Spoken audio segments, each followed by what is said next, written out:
Bismillahirrahmanirrahim. Assalamualaikum warahmatullahi wabarakatuh. Perkenalkan, nama saya Hadrat Hamsinatullah dengan NIM 22650055 kelas D.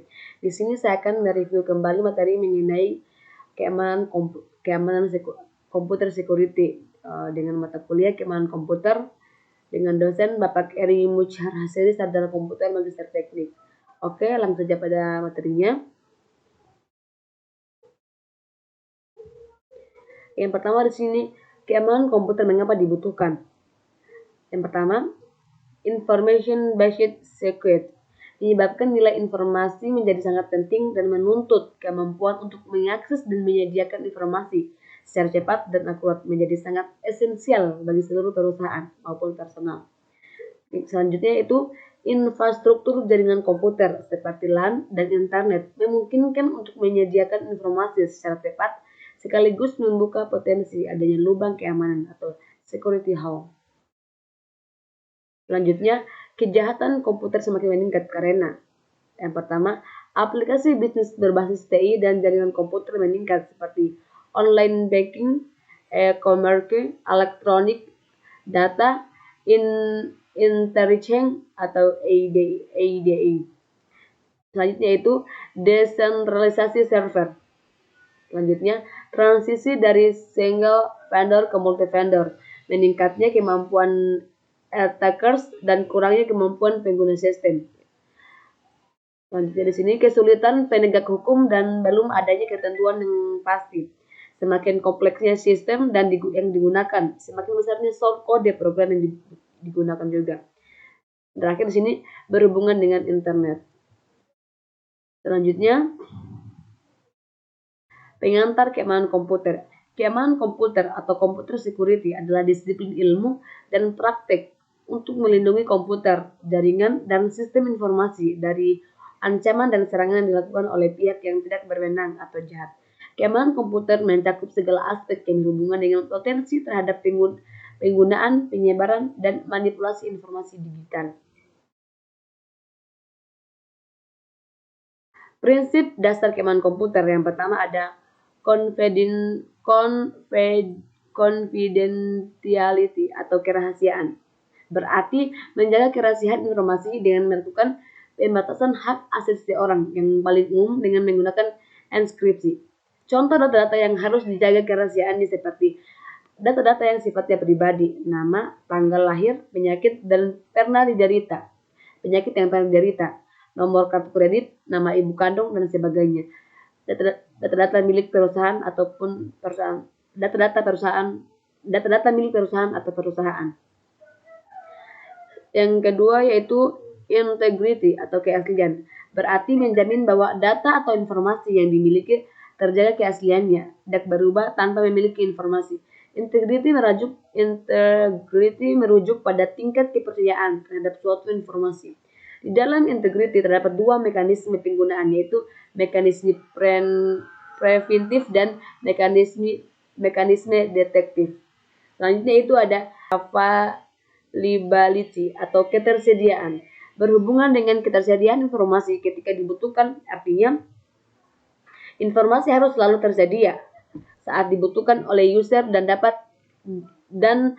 dengan cepat diakses. Yang keempat ada authentication atau autentikasi.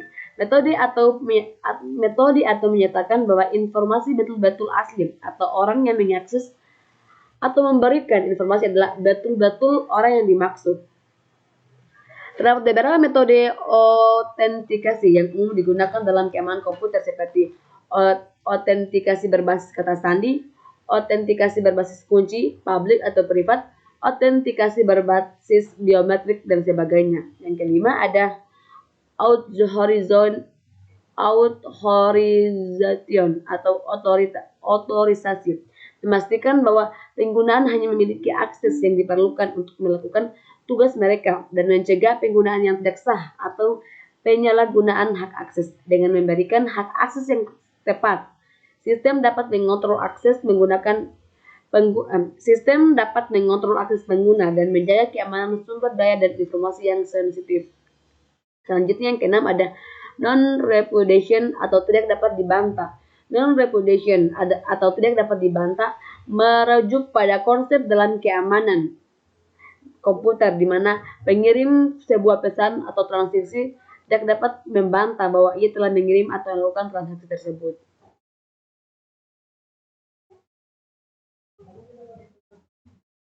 Selanjutnya di sini ancaman keamanan komputer secara umum. Yang pertama ada manusia, hacking atau cracking atau siapa saja yang berusaha telah mengakses sistem tanpa izin dari pihak yang berwenang. Tujuannya bisa untuk melakukan pencurian data atau informasi atau perusahaan hacker. Selanjutnya memasukkan program ilegal seperti virus from malicious software dan kemampuan user yang terbatas dalam penggunaan dan memelihara sistem serta rendahnya kesadaran akan keamanan sistem. Ya, seperti itu. Yang pertama itu adalah manusia yang mengancam keamanan komputer secara. Yang pertama adalah manusia. Yang kedua adalah hardware failure. Tidak stabilnya suplai listrik dalam jangka waktu panjang sehingga mengakibatkan kerusakan pada perangkat. Terjadinya korsleting listrik yang dapat mengakibatkan terhentinya proses sistem atau bahkan kerusakan sistem. Dan yang selanjutnya, segala macam bentuk gangguan fisik yang berdampak langsung maupun tak langsung terhadap perangkat. Itu adalah kerusakan keamanan komputer. Ancaman yang untuk membuat komputer rusak. Asik. Selanjutnya di sini ada software failure. Adanya kesalahan pada sistem operasi, adanya kesalahan saat mengupdate program, uji coba program yang tidak memadai sehingga penyisakan error pada perangkat lunak. Yang terakhir adalah alam, merupakan ancaman yang tidak bisa dicegah seperti banjir, gempa bumi, kebakaran, dan sebagainya. Oke, selanjutnya ancaman keamanan komputer. Menurut David Aikoff, berdasarkan lubang keamanan, ancaman keamanan dapat diklasifikasikan menjadi 4, yaitu keamanan yang bersifat fisik, termasuk akses orang ke gudang, peralatan dan media yang digunakan. Contoh, denial of service dilakukan misalnya dengan mematikan peralatan atau membanjiri saluran komunikasi dengan pesan-pesan yang dapat berisi apa saja karena yang diutamakan adalah banyaknya jumlah pesan. Kedua, wiretapping atau hal-hal yang berhubungan dengan akses ke kabel atau komputer yang digunakan juga dapat dimasukkan ke dalam kelas ini. Yaitu selanjutnya yang ketiga adalah chain flood attack, di mana sistem host yang dituju dibanjiri oleh permintaan sehingga dia menjadi terlalu sibuk dan bahkan dapat berakibat macetnya suatu sistem. Selanjutnya itu ada keamanan yang berhubungan dengan orang atau personal. Itu identifikasi username dan password. Yang kedua, profil risiko dari orang yang memakai akses, pemakai dan pengelola. Yang ketiga itu ada keamanan dari kata dan media serta teknik komunikasi. Yang pertama ada enkripsi, firewall, dan VPN. Yang terakhir ada keamanan dalam operasi. Adanya prosedur yang digunakan untuk mengatur dan mengelola sistem keamanan dan juga termasuk prosedur keamanan komputer. Adanya prosedur yang digunakan untuk mengatur dan mengelola sistem keamanan dan juga termasuk prosedur setelah serangan atau post attack recovery. Selanjutnya di sini ada security attack model. Menurut William Stallings, serangan terdiri dari satu, interruption. Perangkat sistem menjadi rusak atau tidak tersedia. Serangan ditujukan kepada ketersediaan atau availability dari sistem. Contoh serangan adalah denial of service attack. Yang kedua ada interception. Pihak yang tidak berwenang berhasil mengakses aset dari informasi. Contoh dari serangan ini adalah penyadapan. Yang ketiga ada modification. Pihak yang tidak berwenang tidak saja berhasil mengakses, akan tapi dapat juga mengubah tamper aset. Contoh dari serangan ini antara lain adalah mengubah isi dari website dengan pesan-pesan yang merugikan pemilik website.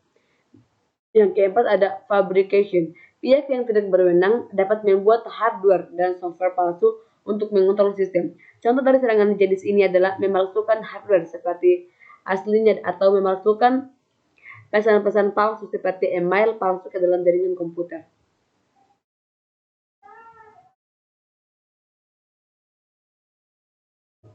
Oke, selanjutnya di sini ada ilustrasi serangan keamanan komputer. Di sini ada hacker yang bisa mengambil data dari pemerintahan dan bisa menyebarkannya ke internet, dan ada internet service providers yang bisa mensimpannya di PC atau handphone. Ini contoh dari ilustrasi serangan keamanan komputer.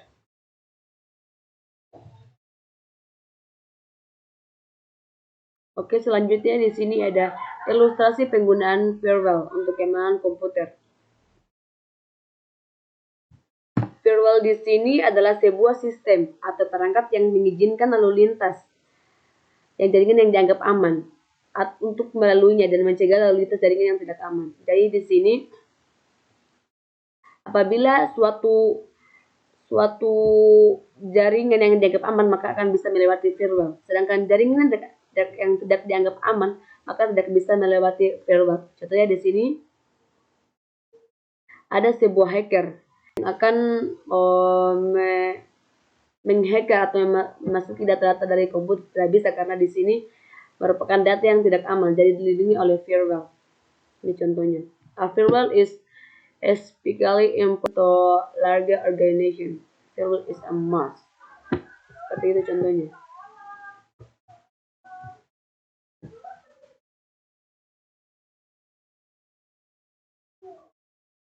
Selanjutnya di sini ada bentuk analoginya atau contohnya. Building struktur firewall. Di sini ada dinding atau yang disebut dengan firewall. Jika ada kebakaran pada sebuah gedung di sini, maka gedung sebelahnya akan aman karena dilindungi oleh firewall. Nah, seperti ini. Dan apabila firewallnya dibuka, maka akan di gedung sebelahnya pun karena tidak ada perlindungan dari untuk bisa mengakses tempat tersebut. Contohnya. Network firewall and structure firewall work in as malware. Seperti ini ada call yang menyerang keamanan komputer, maka akan dicegah oleh firewall.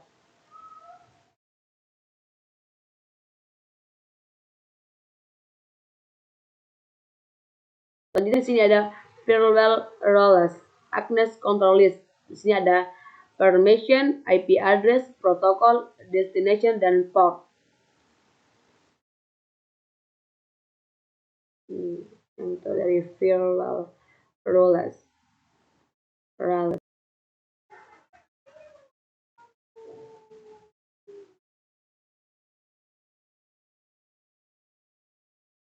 Ini dia contohnya.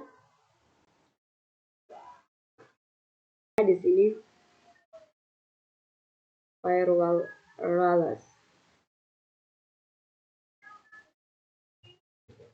Ya, di sini apabila IP address yang disetujui maka bisa masuk melewati firewall, sedangkan DNI atau yang tidak disetujui maka tidak bisa melewati firewallnya.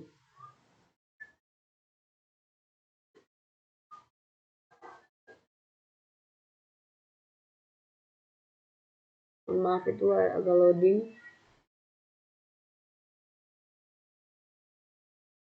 Selanjutnya di sini firewall rules can be based on dari IP address, domain names, protokol, program, port, dan keyword. Jadi di sini menguji pada portnya. Apabila port yang disetujui maka bisa masuk, sedangkan port yang tidak disetujui maka tidak bisa memasuki akses untuk firewall-nya, keamanan dari firewall-nya.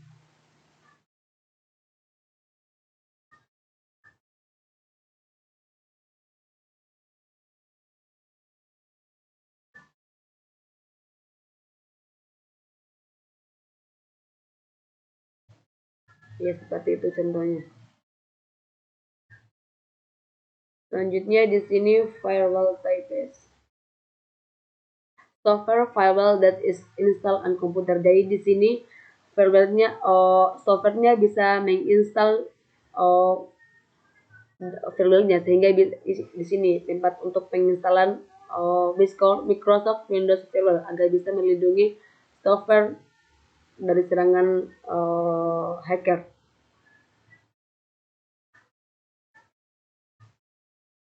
Jan alamat is program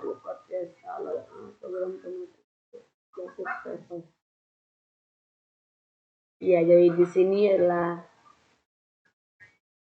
selanjutnya di sini network based kombinasi dari hardware virtual hardware dan virtual software. Jadi di sini melindungi firewallnya melindungi routernya dan firewall software melindungi komputernya atau keamanan yang ada di dalam komputer di sana.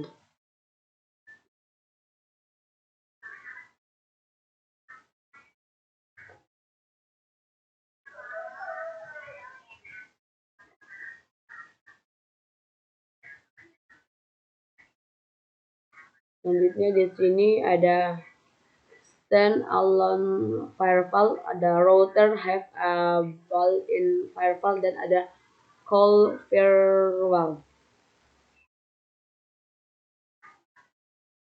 Selanjutnya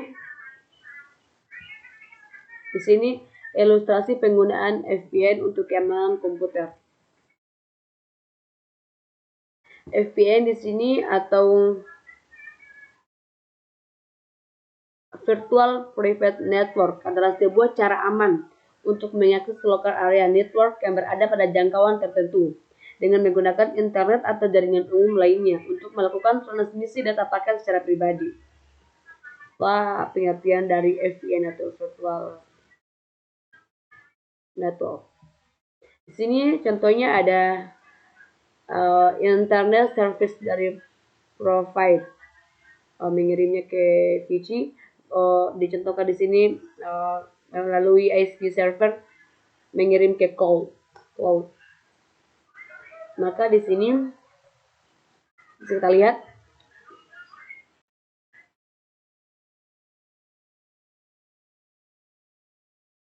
ya, maka di sini akan terbagi-bagi jalannya. Ada yang aksesnya atau servernya ada ke pemerintahan, ada ke adversator.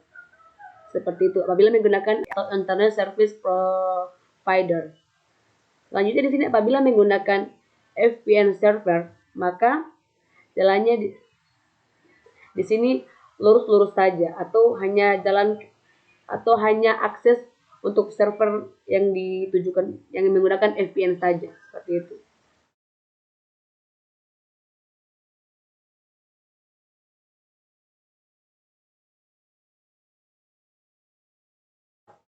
VPN will disguise your holding your IP address. Sekarang di sini menggunakan IP address.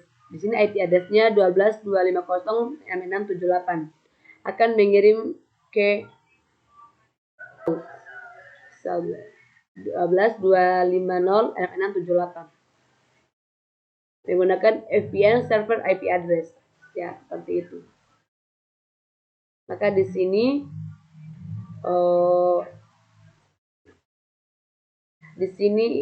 untuk transmisinya secara pribadi apapun. VPN will encrypt and protect your internet data. Di sini apabila menggunakan internet data, ya seperti itu, jalannya lurus saja ya, karena hanya tertuju pada yang ditujukan saja.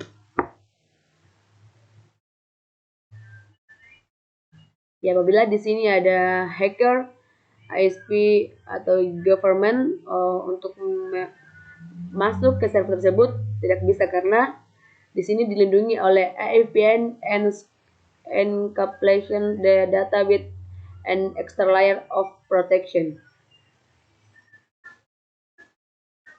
Jadi tidak bisa masuk ke server tersebut karena dilindungi oleh dengan menggunakan virtual channel.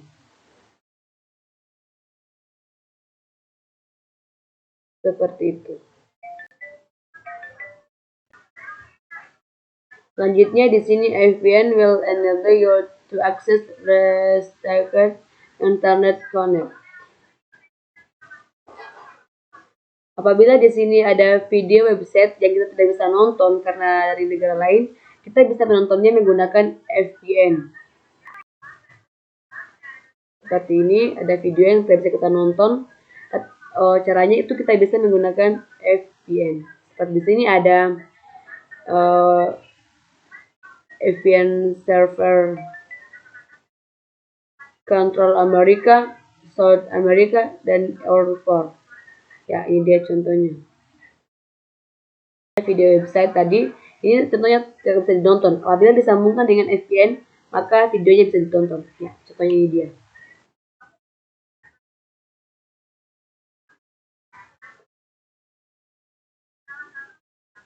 Ya, kurang lebih seperti itu.